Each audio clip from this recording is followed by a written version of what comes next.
Hello बच्चों। आज हम इकोलॉजी के पार्ट 1 के आगे से पढ़ते हैं। ठीक है बच्चों। Some important terms.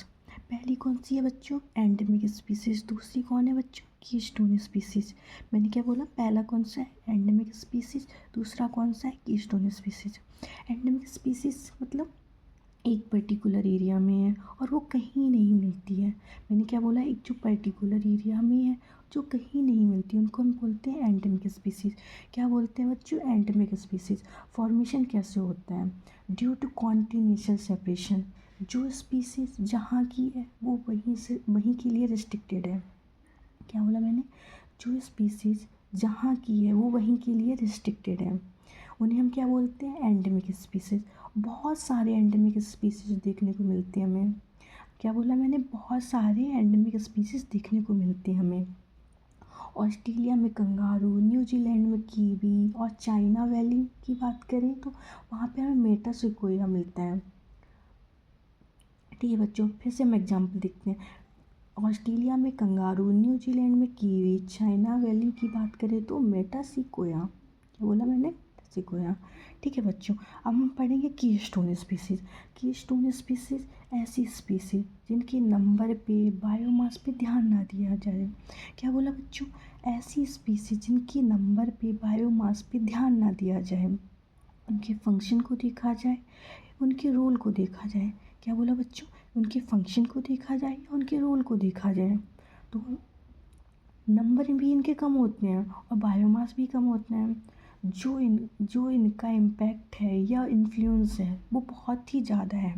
Keystone species के जो इम्पैक्ट है या इन्फ्लुएंस है वो बहुत ही ज़्यादा है। क्या बच्चों? ट्रॉपिकल रेन फॉरेस्ट में हम देखें तो हमको वहाँ फिग ट्री एक अच्छा एग्जाम्पल है, जिसके लिए कीस्टोन स्पीसीज का। कौन सा? ट्रॉपिकल रेन फॉरेस्ट में देखें तो हमको फिग ट्री जो होता है वो एक अच्छा एग्जाम्पल है कीस्टोन स्पीसीज का। जब गर्मी में कुछ भी खाने को नहीं रहता है, जो फिग ट्री है, जब गर्मी में कुछ भी खाने को नहीं रहता है, जो फिग ट्री है वो क्या करता है? डिफरेंट डिफरेंट जो पेड़ पर रहने वाले ऑर्गेनिज्म हैं या जो ग्राउंड पर मिलने वाले हैं, उन सब का फूड प्रोवाइड करता है। क्या करता है बच्चों? Food provide. उनकी तरफ बच्चों क्या होते हैं? उनकी तरफ ऑर्गेनिज्म अट्रैक्ट होते हैं। पूरे जंगल में, फॉरेस्ट में देखा जाए तो कीस्टोन स्पीसीज काफ़ी इम्पॉर्टेंट हैं। अगर हम देखें तो कीस्टोन स्पीसीज जो होते हैं वो काफ़ी इम्पॉर्टेंट हैं। क्या बोला बच्चों मैंने?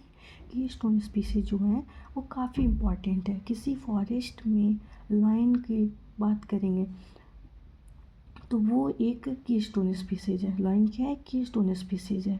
वहाँ की पॉपुलेशन को कंट्रोल करने का काम आता है। ऐसी स्पीसीज को हम क्या बोलेंगे बच्चों? Keystone species. क्या बोलेंगे बच्चों? Keystone species. उसके अब बच्चों हम पढ़ेंगे एबायोटिक फैक्टर्स। क्या पढ़ेंगे? Abiotic factor. उसमें कौन सा आता है? क्लाइमेटिक फैक्टर आता है और एडिफिक फैक्टर आता है। कौन सा होता है? क्लाइमेटिक फैक्टर होता है और एडिफिक फैक्टर्स आता है। Climatic factors means climate. देखो बच्चों, एक होता है क्लाइमेट और एक होता है वेदर। मैंने क्या बोला? एक होता है क्लाइमेट और एक होता है वेदर। ठीक है बच्चों, एक होता है क्लाइमेट तो एक होता है वेदर। इन्वायरमेंट में जो छोटे छोटे चेंजेस आते हैं उनको हम वेदर कहते हैं। जो इन्वायरमेंट में जो छोटे छोटे चेंजेस आते हैं उनको हम क्या बोलते हैं? उनको हम वेदर बोलते हैं। और ओवरऑल जो होते हैं वो वेदर का जो ओवरऑल होता है, एक एवरेज होता है, मीन्स होता है, उसको क्या बोलते हैं? क्लाइमेट बोलते हैं। क्या बोलते हैं बच्चों? क्लाइमेट बोलते हैं।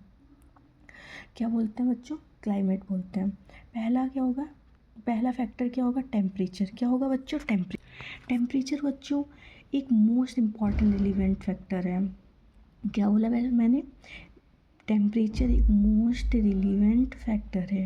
नेचर में कोई भी ऑर्गेनिज्म है, टेम्परेचर को उस ऑर्गेनिज्म की एंजाइम और काइनेटिक मेटाबॉलिक एक्टिविटी को डिटरमाइन करता है। ठीक है बच्चों। फिर उसके बाद होगा वाटर। वाटर भी बहुत ज़रूरी है।